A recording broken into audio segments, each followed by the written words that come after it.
우리 권사님들의 찬양을 이렇게 들으면서 이렇게 좀 격세지감 같은 걸 느낍니다. 우리가 과거에는 권사님들 그러면 다 머리가 허연 이렇게 권사님들이 나와서 찬양도 내 주를 가 이런 식으로 했는데 지금 권사님들은 다 멋쟁이고 힘이 있고 찬양도 아주 웬만한 성가대 못지않게 이렇게 하시는 걸 보면서 우리 드림의 교회가 희망이 있다 하는 생각을 다시 한번 해보았습니다. 우리가 지금 7차례에 걸쳐서 살펴보았던 소아시아 7교회에 대한 주님의 편지 내용을 마무리하면서 그때나 지금이나 동일하게 교회의 머리가 되시는 예수님이 오늘의 우리 한국교회를 향해서 편지를 쓰신다면 과연 어떤 내용의 편지를 쓰실까 하는 것을 지난 주일에 우리가 함께 묵상하면서 결론은 동일하게 회개하고 일깨어 돌아오라 돌아서라 이렇게 아마 말씀하실 것이다 라는 결론을 내렸었는데요.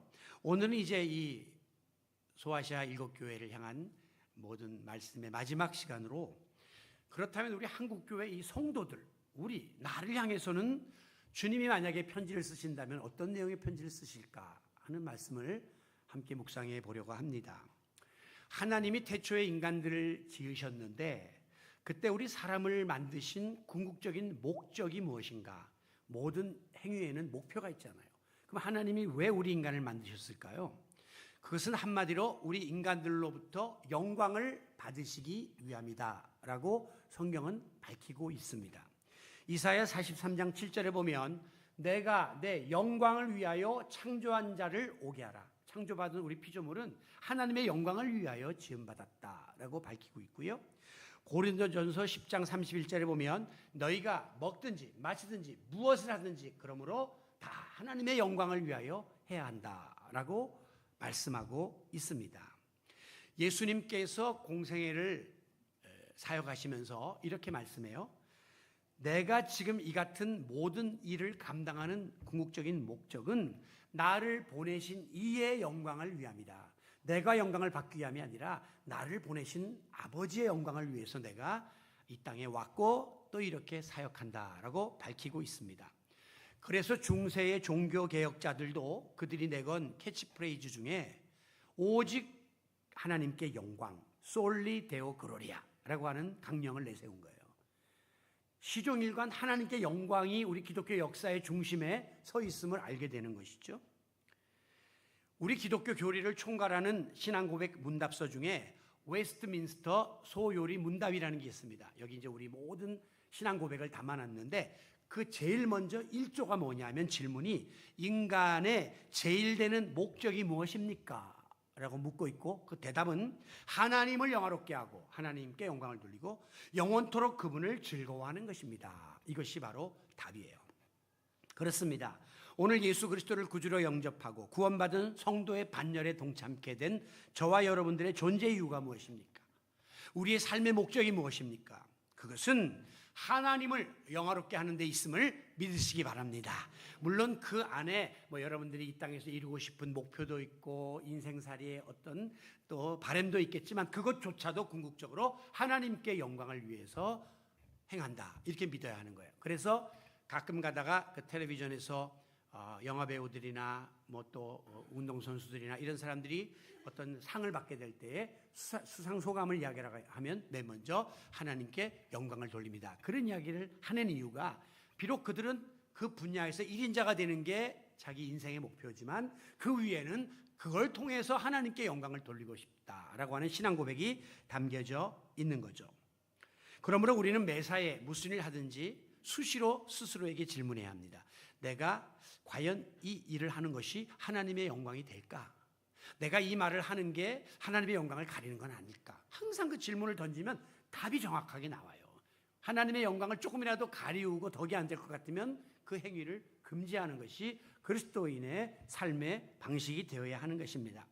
오늘 본문이 들어있는 마태복음 5장은 예수님이 주옥 같은 말씀을 남기신 산상수훈이 담겨져 있는 말씀이에요. 먼저 1절에서 2절에 보면 심령이 가난한 자는 복이 있나니 하면서 소위 팔복에 대해서 예수님이 말씀을 하시죠. 그리고 나서 이제 이어지는 본문이 오늘 13절부터 나오는데 그 말씀의 내용은 뭐냐면 너희는 세상의 소금이 되어라 그리고 세상의 빛이 되어라 라고 하는 말씀입니다. 그리고 이 말씀을 결론 짓는 16절에 이같이 너희 빛이 사람 앞에 비치게 하여 그들로 너희 착한 행실을 보고 하늘에 계신 너희 아버지께 영광을 돌리게 하라 라고 결론을 내리고 있어요. 자, 하나님께 영광을 돌리는 삶이 우리의 궁극적인 삶의 목적인데 그 방식은 뭐냐? 우리가 빛된 삶을 삶으로 그 빛을 착한 행실로 드러내어서 그것을 안 믿는 사람들이 보고 그들이 하나님께 돌아오고 하나님께 영광을 돌리는 것이다 라고 아주 구체적인 가이드라인을 우리에게 주고 계십니다. 그래서 저는 이 말씀을 중심으로 세상에 빛이 되고 소금이 되어라 라고 하는 말씀이 바로 오늘 이 세상을 살아가고 있는 우리 그리스도인들을 향하신 주님의 편지의 내용일 것이다 라고 생각하고 그 말씀을 전하려고 하는 것입니다. 오늘 우리 한국교회와 성도들이 여러 가지 면에서 위기에 처해 있다. 누누이 말씀드렸습니다. 그렇다면 이걸 벗어나야 되는데 우리가 위기에 짓눌려서 끝나면 안 되고 이것을 돌파해야 되는데 그 돌파구가 무엇이냐? 그것은 우리가 듣고 배운 하나님의 말씀대로 실천하는 말과 행실의 일치, 우리의 신앙과 행위가 일치하는 것을 통해서 우리가 세상에 선한 영향력을 끼치는 길이다라고 하는 말씀을 드리려고 하는 거예요. 만약에 우리가 이 같은 과제를 감당해 나가지 못한다면 아무리 교회가 양쪽으로 부흥하고 믿는 사람의 수가 많아진다 할지라도 교회는 세상에서 영향력을 끼칠 수가 없기 때문에 머지않아 교회는 서서히 침몰하게 될 것이고 예수 믿는 성도들은 세상 사람들에게 조롱거리로 전락하게 될 것이다 라고 하는 사실을 위기의식을 느끼면서 우리가 하나님의 영광을 가리지 않기 위해서 이 마지막 때에 다시 한번 분발하고자 결단하는 귀한 시간이 되시기를 바랍니다. 먼저 13절에 보면 너희는 세상의 소금이니 하는 말씀이 먼저 나와요. 소금이 만일 그 맛을 잃으면 무엇으로 짜게 하리요? 후에는 아무 쓸데없어 다만 밖에 버려져 사람들에게 밟힐 뿐이라 그렇게 말씀했습니다. 소금의 역사는 고대부터 지금까지 시작됩니다. 그래서 이 소금이 썰트라고 하는 말이 있는데요.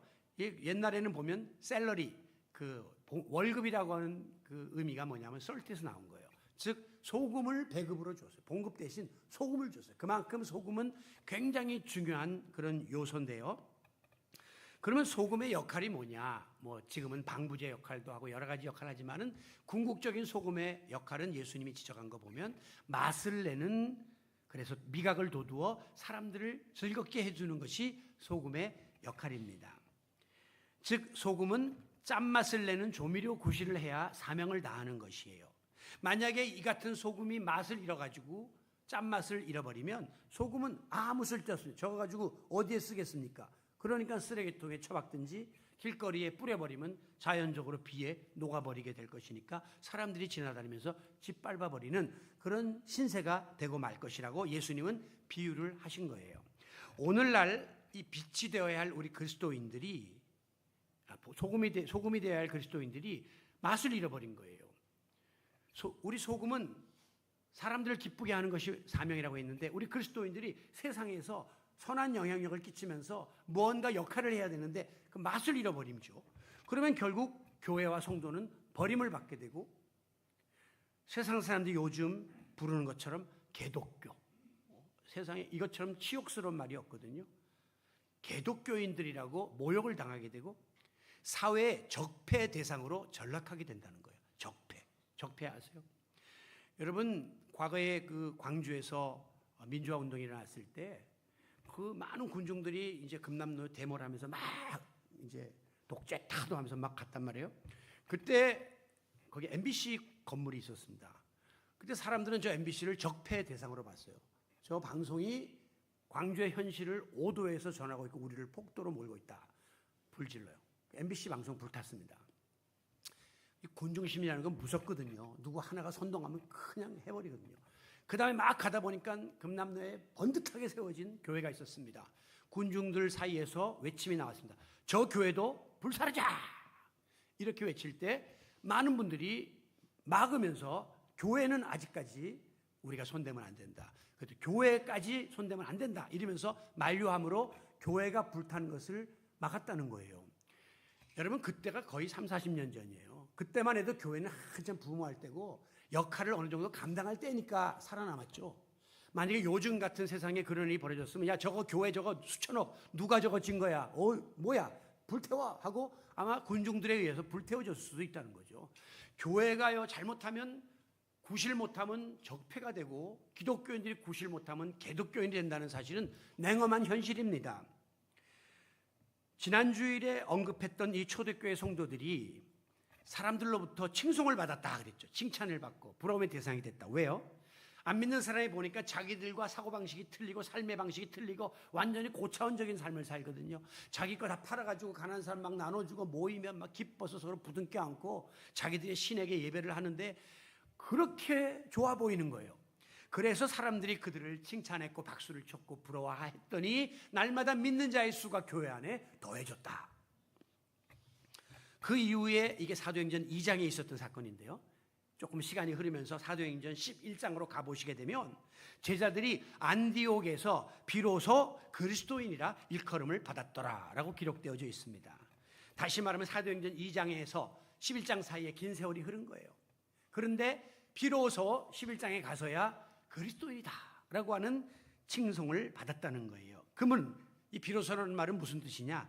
그때 가서야 처음으로 그리스도인이라고 하는 이름이 붙여졌다고 하는 것입니다. 그전에는 뭐라고 불렀어요? 저 갈릴리 사람들, 저 나사렛 땅, 오늘로 말하면 저 예수쟁이들, 그렇게 비하하고 공격받고 그리고 천시했던 그런 이방인들의 입에서 드디어 그리스도인이다, 그리스도의 사람이다, 그리스도를 닮은 제자들이다 라고 하는 말이 나오게 되었다고 하는 것입니다. 한마디로 세상 사람들에게 인정받는 교회 공동체, 존경받는 그리스도인이 되었음을 기록하고 있습니다.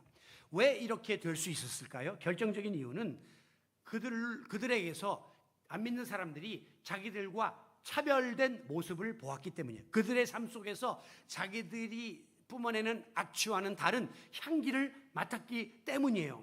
그러니까 저 모임이 부러워지기 시작했고 저 사람들이 존경스러운 마음이 생겼고 그동안에 무시하고 비양거리던 사람들이 그리스도인이라고 하는 호칭을 붙여주면서 본받고 싶은 대상으로 변화받게 된 겁니다. 그야말로 선한 영향력을 끼치는 성도로서 사명을 감당했더니 거기에 대한 보상이 주어지게 됩니다. 그 사이에는 핍박이 있었고 공격이 있었고 많은 어려움이 있었는데 안디옥에서 비로소 그리스도인이다 라고 인정받는 지경까지 나갔고요. 나중에 기독교는 국교로, 로마의 국교로 인정받는 자리까지 나가게 된 거죠. 그 말은 뭐예요? 이 안에 그 당시 로마 사회 안에 영향력을 끼치는 사람들이 다 기독교인인 거예요. 선한 영향력을. 그러니까 그 기독교를 국교로 해도 그 누구도 말할 수 없는 자리까지 나아갔던 것입니다. 이번에 성지순례에서 이제 그리스와 터키를 갔는데 가볼 때마다 우리 한국 사람들 인기가 짱이에요. 왜 그러냐 했더니 가이드가 K-팝, 그다음에 뭐 K-컬처, K-드라마, 뭐 K-푸드, 심지어 뭐 삼성, 현대차 같은 이런 제품 때문에 그 사람들이 한국 사람을 보면 동경심이 생긴 거예요. 그래가지고 옛날에 우리 그 6.25 직전에 미군들 보면 미국 사람은 헬로 쪼꼬레 기분이 하면서 따라다니면서 영어 붙여보고 막 이렇게 뭔가 이렇게 이랬던 것처럼 우리만 보면 막 와요. 그래갖고 한국말로 안녕하세요 막 이렇게 학생들이 말을 걸고 사진 찍자고 와요. 무슨 스타처럼 한국 사람을 취급하더라고요. 이 사람들이 한국 사람에 대한 동경심이 생겼고 뭐 어떤 연유로든지 간에 부러워하고 친밀감을 느끼고 있구나. 그래서 한국이라는 이름을 인정해주고 있구나 하는 것을 깨닫게 되었습니다. 마찬가지로 제가 생각할 때 초대교회 전도는요, 우리처럼 나가서 뭐 예수 믿으세요 뭐 이렇게 할 수 있는 상황이 아니었어요. 그 당시에 그냥 불신자들이 뭐 저것들 모여가지고 뭘 하긴 하는데 뭔가 했는데 달라지는 거예요. 변화를 받는 거예요. 전에도 소개해드린 것처럼 초대교회 처음 신자들은요 다 하류 계층들, 하인들 이런 사람들이었어요. 그런데 어느 날 이 하인이 일요일만 되면 주인님 제가 좀 갔다 올 때가 있습니다. 그러면서 규칙적으로 가는 거예요. 그래 수고했으니까 갔다 와. 갔다 왔는데 이 하인이 점점 바뀌어가지고 옛날에는 농땡이 치던 하인이 더 열심히 일을 하고 주인을 더 잘 받고 얘가 왜 이러냐 알고 보니까 교회 가서 주인 잘 섬겨라 맡은 일 충성하라. 이거 배우는 거예요. 그리고 삶에 실천을 하니까 변화가 된 모습이 그 주인에게 감동이, 주인이 야, 내가 너 더 많이 보상해 줄게. 너 우리 집에 더 오래 있어. 너의 종이지만 내가 너에게 자유를 줄게. 이러면서 그럼 나도 한번 거기 가보면 안 될까? 오세요. 그래갖고 점점 초대교회가 중상층들이 오기 시작하고 마지막에 고위층들까지 와서 아주 조화로운 그런 공동체를 이루게 된 거예요. 여러분, 그러니까 초대교회는 말로 하는 전도가 아니었어요. 생활을 통해서 그리스도의 향기가 전해지고 예수의 편지가 되어서 예수 그리스도의 복음이 읽혀지니까 그거 보고 감동받은 사람들이 교회로 몰려오는 오늘의 양상과 완전히 다른 거죠. 지금은 구실 못하면서 나가서 뭐 예수 믿으세요 전도하고 막 난리치니까 오히려 거부 반응을 느끼고 사람들이 부정적인 눈으로 바라보지만, 지금은 교회 비리가 세상에 드러나고 목회자들의 부정이 드러나고 성도들이 몰상식함으로 인하여 교회가 사람들에게 손가락질을 당하고 심지어 교회 다닌다 그러면요 이렇게 사람들이 외면하는 지경에 이르렀습니다. 왜? 예수 믿는 사람들 편협되고 아주 골수들이고 외골수고 이기적이다 그런 인상이 바뀌어버린 거예요. 이게 뭐 실제 이야기가 아니길 바라지만은 어떤 회사에서 사장님에게 부장이 대리를 소개하면서 사장님 이 대리는요 교회는 다니지만 사람은 성실합니다. 그래요. 예수는 믿지만 사람은 믿을만 합니다. 이거 참 웃지 못할 이야기죠. 교회 다니는 사람들이 더 사기치는 사람 많고 교회 다니는 사람이 더 농땡이 치는 사람 많다는 인식이 있었는데 말만 빤질하지 이 사람은 그렇지 않습니다. 이게 참 부끄러운 이야기예요. 앞으로 이 사람은 교회 다니기 때문에 믿을만 합니다. 이 사람은 신앙생활을 하기 때문에 모든 걸 맡길만 합니다. 이런 이야기들이 나올 수 있는 사회가 될 수 있기를 원합니다. 오늘 본문 우리들에게 요한복음 8장에 보면 이런 말씀을 해요. 이제 소금에 대한 이야기를 마친 다음에 빛으로 넘어가는데요. 너희는 세상의 빛이니 나를 따르는 자는 어둠에 다니지 아니하고 생명의 빛을 얻으리라. 요한복음 예수님이 하신 말씀이에요. 너희는 세상의 빛이다. 아까 소금이라 그랬는데, 그러면서 예수를 믿는 사람은 어두움 세상의 지배를 받으면 안 되고 생명의 빛을 얻으라 그 말이에요. 자, 이어지는 빌립보 2장 15절에 보면 너희가 하나님의 흠 없는 자녀로 세상에서 어두운 세상에서 그 어두움 가운데 빛을 나타내라 그렇게 말씀하고 있습니다. 이 말은 빛 대신 예수님에게서부터 우리가 빛을 받았잖아요. 그러면 이 빛을 우리가 이제는 세상에 반사를 해야 된다는 거예요. 그래서 어두운 세상을 밝혀야 될 사명이 있음을 우리에게 깨닫게 해주신 주님의 말씀입니다. 그러면서 오늘 본문에서는 14절에 예수님이 직접 말씀하시기를 너희는 세상의 빛이라. You are the light. 세상의 빛이다. Of the world. 그랬어요. 너희는 이 전 세계 모든 세상에 빛이 되어야 한다라고 말씀하면서 산 위에 있는 동네가 숨기지 못할 것이요 라고 했습니다. 산 위에 있는 동네의 비유를 들었어요. 여러분, 우리가 소위 달동네라고 하고 산 위의 동네라고 하는 그 동네가 제가 한남대교를 지날 때마다 봅니다. 거기 보면 이렇게 아마 보광동인 것 같아요.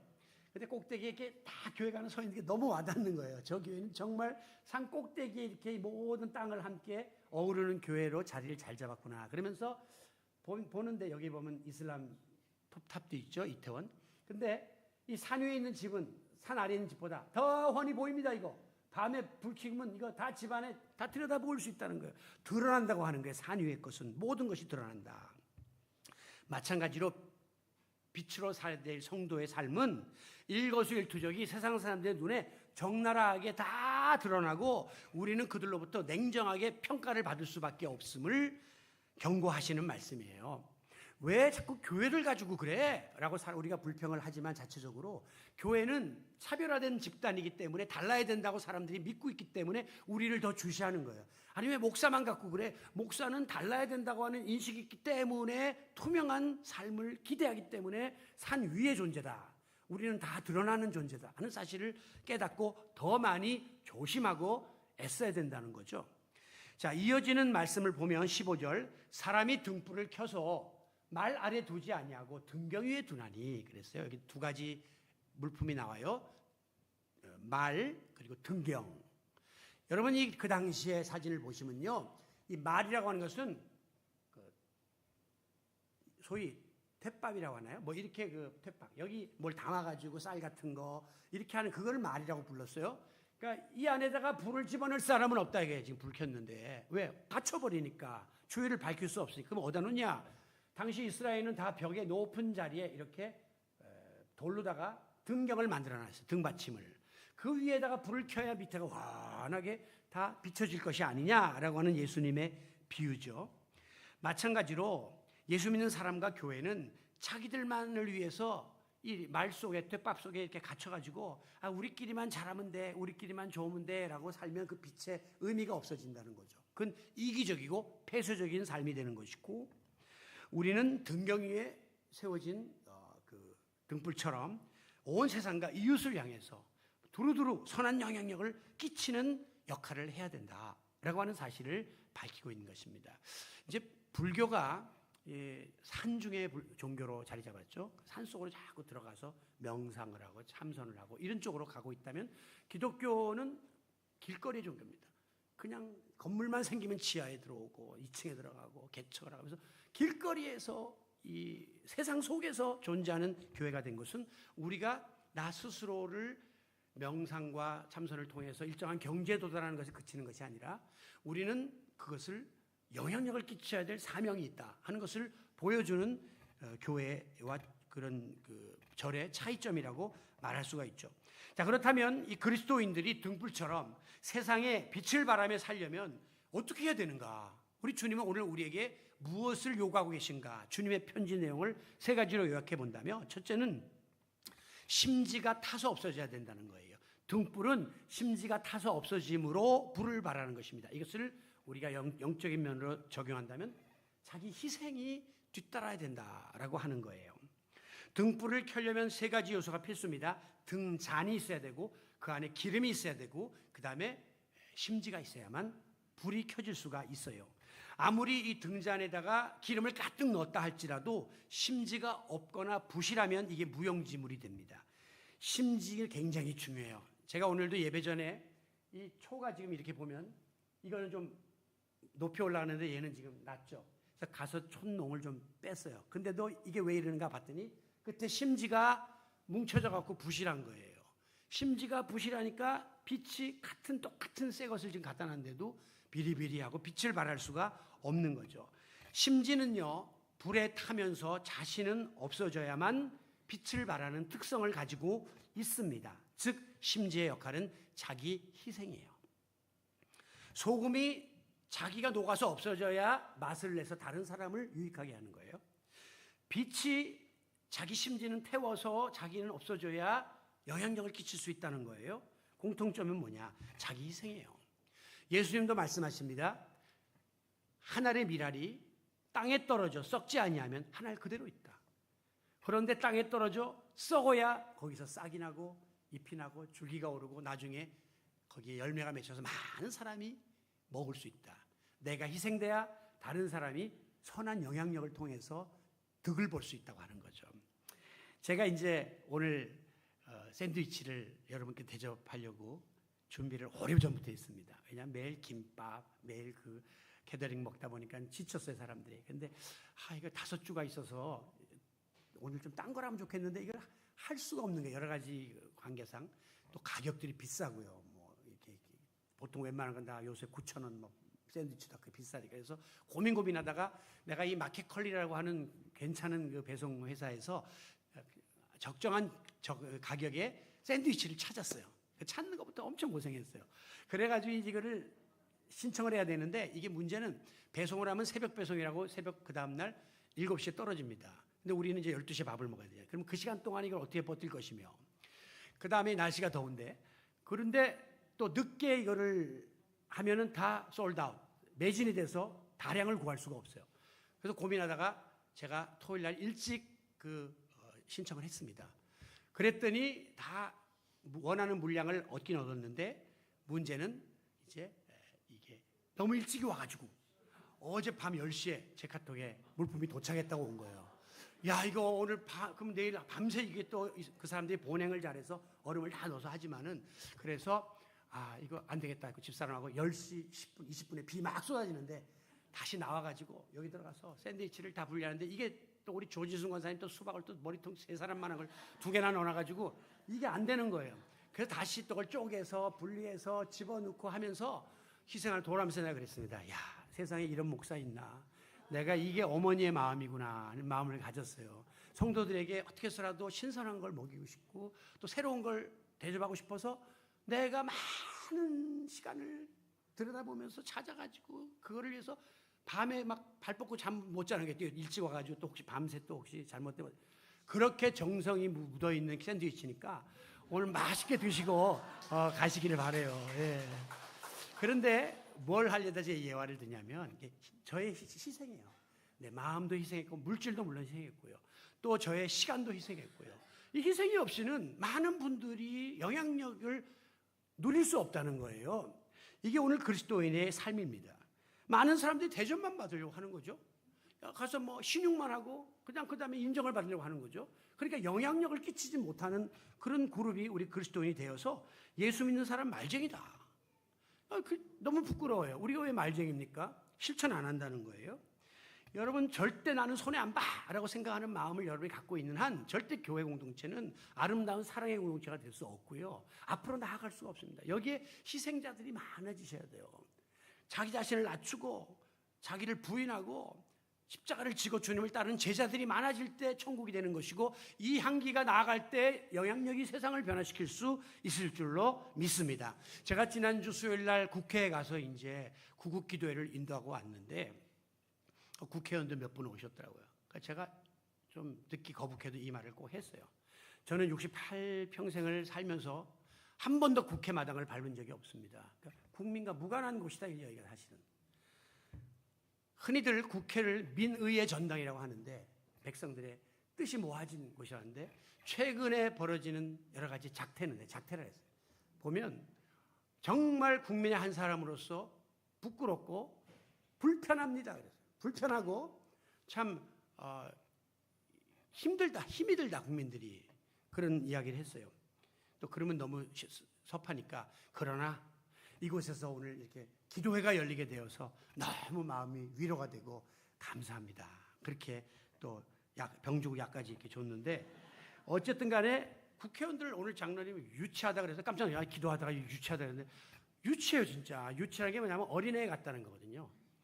이 국회의원들이 발언하고 뭐 이렇게 하는 거 보면 법사위원 같은 경우는 유치하게 그럴 때 애들도 그런 짓 안 하는데 그런 발언을 비꼬고 뭐 나가서 서 있으라 그러고 이런 게 무슨 놈의 그 국회의원들의 품입니까? 품격입니까? 동료 의원끼리 국민들이 다 보는데 중계방송하는데 가보면요 다 남 탓이에요. 여당은 야당 탓, 야당은 여당 탓, 다 어떻게 해서 꼬투리 잡아갖고 한번 뒤집으려고 다 그러고 있지 협력해서 나라를 바로 세우려고 하는 그 몸부림이 우리에게 없다는 것입니다. 그러니까 이 심지가 제대로 타지 않으면요 저렇게 비실비실거리고 연기가 새카만 연기가 나면서 혼란함이 이 사회를 덮고 있는 것이에요. 사람들이 서로 희생하지 않고 양보하지 않으려고 하고 어떻게 해서라도 자기 앞가림만 하려고 하니까 살벌해지고 삭막해지는 세상이 되고 마는 겁니다. 제가 미국에서 가장 감동적인 것은요 사거리에 딱 차가 이렇게 4대가 오잖아요. 먼저 가는 차가 없습니다. 다 서서 크락션을 안 누릅니다. 다 이렇게 하면 먼저 양보하면 저 차를 다 흔들면서 가고 이 사람도 먼저 가고 그런 하나의 그 보편적인 그들의 질서가 있는 거예요. 너무 부러운 거예요. 우리는 막 먼저 대가리를 들이밀어야 되니까 막 1분 1초인데 그리고 안 하면 막 하고 배려가 없고 희생이 없는 나라입니다. 오늘 멀리 갈 것 없이 우리 안에 이런 깨끗이 태워져야 할 불순물들이 너무 많아요. 지나친 교만, 자만감, 자존심, 부정적인 정욕, 시기심, 특히 언행인 불일치의 이 악습, 나태함, 위선 이런 요인들이 우리 안에 가득 자리 잡고 있기 때문에 신앙생활을 이렇게 오래 하고 지금도 예배하고 있지만 여전히 예배당 밖을 나가면 영향력을 끼치지 못하고 있어요. 먼저 이걸 태워버려야 한다는 거죠. 오늘도 이 죄악의 장애물들을 불태우고 주 앞에 다 내어놓고 회개하고 가시기 바랍니다. 그 중에 한꺼번에 해결 안 되면 하나라도 해결하고 가세요. 즉 보통 때 같으면 예배 끝나고 가서 혹시 안 믿는 가족들이 밥 줘 이러면 아니 이 시간까지 안 먹고 뭐 하고 있었어? 라고 했던 그런 모습이라도 그래 미안해 내가 늦었지 내가 빨리 할게 라고 해줄 수 있는 말 한마디가 여러분에게 선한 영향력이 되는 거예요. 다른 가족들에게. 그런 변화가 오늘 우리 가운데 있어지기를 원합니다. 우리 주님이 모든 건 내려놓고 낮아지고 자기 몸을 내어주기까지 희생하신 모습, 이 촛불이 자기의 심지를 태워야 빛을 내는 것처럼 그 아픔과 수고를 감내함으로 오늘 이 시대를 변화시키는 성도 여러분이 되시기를 바랍니다. 두 번째는요, 이 등불이 빛을 발하려면 심지가 곧아야 해요. 이거는 영적으로 말하면 믿음이 곧게 세워지고 믿음이 강화되어야 한다는 거죠. 이 등잔의 심지가, 촛불의 심지가 이렇게 기울어 있으면요, 완전 연소가 되질 않아갖고 끓음이 이렇게 생기고 연기도 나게 돼 있어요. 오늘 우리의 믿음의 심지가 주를 향하여 곧게 서 있지 아니하면 이게 그름이 생기고 부정적인 영향들이 나타나게 되는 거예요. 심지는요, 견고해야 해요. 바로 서야 된다는 거죠. 심지가 주저앉거나 흔들리면 불빛도 흔들리고 제 구실을 못하게 돼요. 오늘 심지가 흔들린다는 것은 우리가 믿음의 견고한 심지를 지키지 못하고 자꾸 세상의 일에 기웃거리거나 세상 풍조에서 영향을 받음으로 믿음이 흔들리는 것을 뜻하는 것입니다. 그렇기 때문에 믿음의 지조를 지키지 못하고 지난 한 주일 동안도 흔들리면서 살아왔던 부끄러운 모습으로 우리는 오늘도 주님 앞에 나온 것이죠. 여러분, 오늘 이 시대는요, 분명히 신앙적으로 굉장히 어려운 시대입니다. 이제 기독교 역사를 보게 되면 항상 교회와 신앙의 부흥은 시대적인 상황과 이렇게 연결이 되어 있습니다. 우리 한국교회가 가장 부흥했던 7, 80년대는 왜 부흥했느냐? 그때는 상황이 어려웠어요.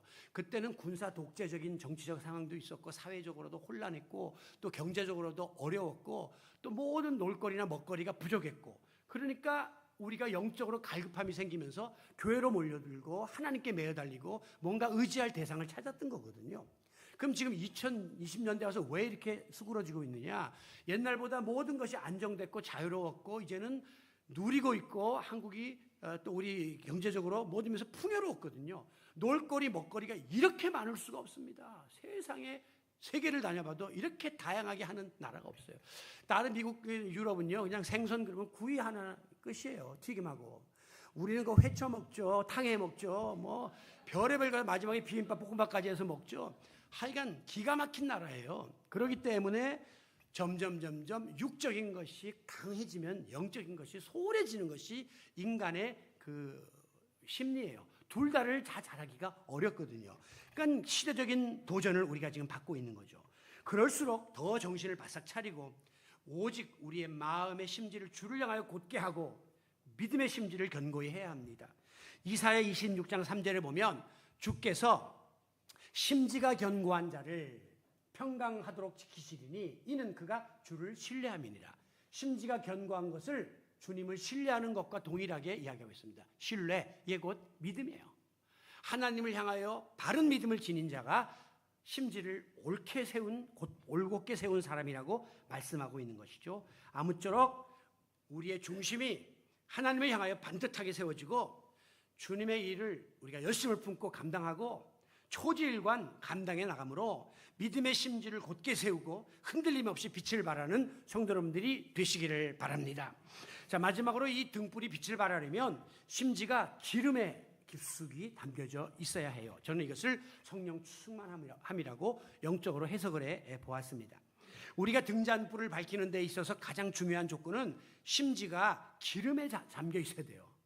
만약에 등잔에 기름이 고갈되어 있거나 심지가 기름에 충분하게 적셔 있지 않으면 잠깐 불은 켜져요. 이게 헝겊유니까. 그런데 금방 타서 그냥 없어지고 맙니다. 바로 이것이 영적으로 우리에게 주는 시사는 오늘 우리 그리스도인들은 세상 것에다가 의지하고 심지를 담궈서는 안 되고 하나님을 의지하는, 그리고 성령의 충만함에 심지를 담궈야 된다는 것을 상징하고 있는 것이죠. 일반적으로 이 인간이 세상을 유익하게 하려고 빛을 발하는 삶을 살려고 다 애쓰고 노력합니다. 그런데 그 수단으로 뭘 이용하냐면 도덕적으로, 윤리적으로, 혹은 교육, 이념, 과학, 예술 이런 걸 가지고 인류를 더 밝게, 더 환하게 하려고 많은 사람들이 노력을 했죠. 그런데 아무리 세상적으로 유익하다 할지라도 이 심지가 궁극적인 선과 의에 닿아 있지 않으면 빛을 발하기는커녕 나중에 그것이 해악을 가져오게 됩니다. 제가 얼마 전에 차이콥스키의 아내라고 하는 영화를 본 적이 있어요. 조그만 콜라주 무비라고 예술 영화인데 거기에 보니까 차이콥스키의 생애가 그려져 있는데 특히 부인과의 관계예요. 차이콥스키가 그의 팬과 함께 결혼했습니다. 그런데 차이콥스키는 성향적으로 동성애자였어요. 그래서 부인과 하룻밤도 함께 지내지 않으면서 일어나는 갈등을 이제 보여주고 차이콥스키는 계속 다른 남자끼리 이렇게 방탕한 생활을 하게 되는 거죠. 여러분 이거는 실화로 알려져 있는데 차이콥스키 음악이 얼마나 아름답습니까? 그 피아노 협주곡 1번, 비창교향곡, 그 다음에 또 백조의 호수. 우리는 우리 인류의 영혼을 맑게 하고 심성을 맑게 하는 그런 것을 생각하지만 그것을 만든 사람은 그 근본의 마음이 지고선에 가 있는 게 아니고 아직도 세상적인 여러 가지 자기 자신의 한계에 묶여 있기 때문에 그는 계속해서 번민했고 마지막에 그의 음악에는 격동적인 음악들이 막 나옵니다. 자기의 그 갈등이 막 묻어 나오는 거죠. 예술이 세상을 변화시키지 못하는 거죠. 왜? 그걸 만든 사람 자체가 한계를 가지고 있기 때문에, 죄성을 갖고 있기 때문에. 정치가 세상을 변화시키지 못해요. 정치를 하는 사람 자체가 죄성을 갖고 있기 때문에 자기 셀프 컨트롤을 못하기 때문에 국민을 다스리기 전에 너 자신을 다스리라, 가정을 다스리라 하는 이야기가 바로 거기서 나오는 것입니다. 만약에 잘못된 지식과 과학이 결국은 핵무기를 만들어서 인류 살상의 위기 앞에 우리를 직면하게 만들죠. 잘못된 이념과 정치는 이 공산주의라고 하는 괴물을 만들어서 지금도 우리 북한 동포들을 그 신음하게끔 만들고 있지 않습니까? 그러므로 우리가 정말 하나님의 뜻대로 빛을 발하며 살려면 내 믿음의 심지를 세상적인 요소나 내 의지나 뭐 어떤 그런 곳에 놔서는 이게 근본 해결이 안 된다는 거예요. 그래서 오늘도 우리는 이 마음의 심지를 성령의 기름에, 말씀의 기름에 깊숙이 담그기를 원합니다. 왜? 사람은 아무리 자기의 의지가 강해도 한계가 있고 아무리 내가 선하고 바르게 살려고 해도 죄성을 극복할 수 없기 때문이에요. 그러므로 오늘 우리는 영적인 기름에 우리의 믿음의 심지를 담그고 계속적으로 위로부터 공급되는 힘을 받아야 합니다. 바로 그 빛의 에너지원이 예수 그리스도예요. 그 빛의 에너지원이 말씀이에요.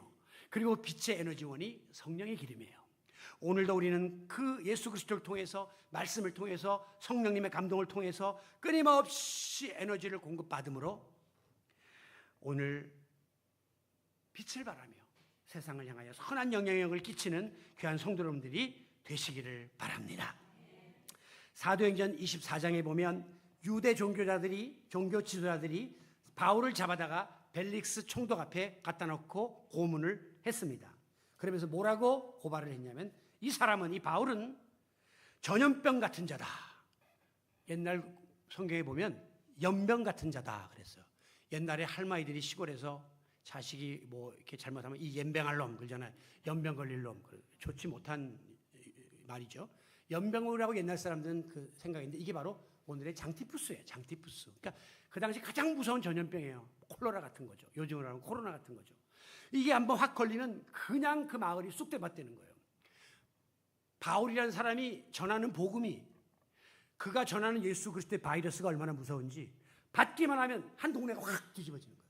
저쪽 가면 저쪽 동네 완전히 다 복음화되는 거예요. 그러니까 이 사람은 전염병 같은 사람입니다. 그렇게 이야기했어요. 여러분, 어차피 지금은 선의 바이러스와 악의 바이러스의 싸움이에요. 어느 바이러스가 세냐가 그걸 지배하느냐의 그 싸움이란 말, 영적 전쟁이란 말이에요. 오늘 마지막 때를 맞아서 흑암의 세력이 지금 판을 치고 어둠이 지배하는 이 시대에 우리가 살고 있습니다. 그 이유 중에 하나는 세상에서 빛을 발해야 될 우리들이 영적 전쟁에서 빛을 잃었기 때문에 악이 판을 치고 악의 바이러스가 더 지금 득세를 하고 있다는 거죠. 그러므로 오늘 우리의 사명은 다시 이 악의 바이러스를 몰아내고 선으로 악을 이기고 그리고 믿음으로 불신앙을 이기는 이런 영적 전쟁에 임해야 된다는 거죠. 이걸 다른 말로 우리가 선한 영향력을 끼쳐야 된다라고 하는 거예요. 말씀을 마무리합니다. 예수님은 16절에서 다시 말씀하시기를 너희 빛이 사람 앞에 비치게 하여, 너희는 빛인데 불신자들에게 비춰서 그들로 너희 착한 행실을 보고 하나님께 영광을 돌리게 하라. 빛을 어떻게 비춰요? 빛을 비치는 것은 너희 행실, 착한 행실을 통해서만 가능하다 이렇게 얘기해요. 빛이 얼마나 추상적입니까? 빛을 비춘다는 것은요, 예수님은 우리에게 구체적으로 너희의 착한 행실을 통해서 드러내라 그랬어요. 또한 에베소 5장 8절에 보면 빛의 열매는 모든 착함과 의로움과 진실함에 있느니라. 빛은 결국 착하고 의롭고 진실함을 통해서 나타나게 되어 있다라고 하는 거죠. 오늘도 주님은 우리를 향하여 착하게 살아라, 진실되게 살아라, 의롭고 바르게 살아라 라고 말씀하고 있습니다. 이거는 우리가 초등학교 도덕 시간에 배우는 건데요, 그 착함과 의로움과 진실함과 틀린 차원의 그런 신앙인들의 세계가 있어야 한다는 거예요. 미국의 어떤 리서치 센터에서 발표한 바에 의하면요, 우리 기독교인들이 사회적 영향력을 끼치려면 불신자들과 비교해서 그 도덕성이 40% 이상의 격차를 보여야만 한다 그랬어요. 다시 말하면 세상 사람들이 갖고 있는 도덕과 윤리보다 우리는 40% 정도 더 높아야 된다는 거예요. 그 기준이 높아야만 변화시키지, 세상 사람들과 비슷하거나 조금 높아갖고는 우리가 영향력을 발휘하지 못하고 있는데, 지금 우리가 그 지경이 된 거예요. 어떻게 보면 더 낮아지려고 지금 막 내려가고 있는 상황이기 때문에 위기라고 말씀하고 있는 것입니다. 제가 마지막으로 세상에 선한 영향을 끼친다는 말을 여러분이 많이 들어서 이제 식상할 수도 있는데요, 또 너무 막연해요. 뭐 세상에 무슨 뭘로 내가 선한 영향을 끼치나, 이 말씀을 만약에 수정한다면 여러분 주위 사람들에게 인정받는 존재가 되라, 그 말씀이에요. 빛은요, 가까이서 멀리로 퍼져나가서 밝히는 겁니다. 가까운 데가 가장 밝힐 수 있고, 멀리 갈수록 빛의 효력이 약해져요. 우리는 빛인데 가장 가까이 있는 내 가족, 우리 친척, 우리 뭐 직장인, 뭐 이웃, 이 사람들은 뒤로 하고 매일 멀리 가서 뭐 해외 선교한다, 멀리 빛을 발하려고 하니까 이게 역반응이 일어나는 거죠. 지금 나를 잘 아는 사람도 지금 변화시키지 못하면서 생판 모르는 사람 길거리에서 만나갖고 주님을 아십니까? 그러니까 그 사람들이 도를 아십니까? 똑같은 사람들이 도망가는 거예요. 그거 갖고는 안 된다는 거예요. 가장 가까운 데서부터 빛을 발하셔야 합니다. 가족입니다. 이거 심각합니다. 지금 한국교회에서. 교회에서 중직을 맡은 목사들이나 중직자들이 가정에서 부부 사이에 자녀와의 관계 속에서 역할을 못하고 있기 때문에 많은 자녀들이, 걔들은 우리 세대와 틀려요. 예리합니다. 정확하고 냉정합니다. 그러니까 아니 교회에서 저렇게 훌륭하게 일하고 인정받는 우리 부모님들이 저 정도인데 내가 왜 굳이 저런 신앙을 받아들여야 돼? 라고 하는 회의를 품게 되는 거예요. 그러니까 내 자식들은 아예 손도 못 대고 매일 밖에 나가서 전도한다고 매일 돌아다니는 거예요. 이게 언어도단 아니에요? 가까이에 빛을 발하지 못하는데 빛이 멀리 갈수록 흠해지는데, 생판 모르는 새카만 지대에 있는 사람들하고 상대를 하려고 하니까 전도는 요원할 수밖에 없는 거예요. 이거는 심각하게 우리가 받아들이고 가장 가까운 데서부터 내가 변화를 시켜야 된다 생각하셔야 돼요. 왜 친척들한테 전도 못합니까? 얽히고 설키게 너무 많아요. 보기 싫어요. 피곤해요. 근데 그 사람들한테 어떻게 전도를 합니까? 그러니까 만나도 절대 교회학이나 신앙 이야기는 안 하고 넘어가는 거죠. 나를 모르는 사람한테만 가서 전도하는 거죠. 오늘 우리의 빛은 가까이에서 멀리다.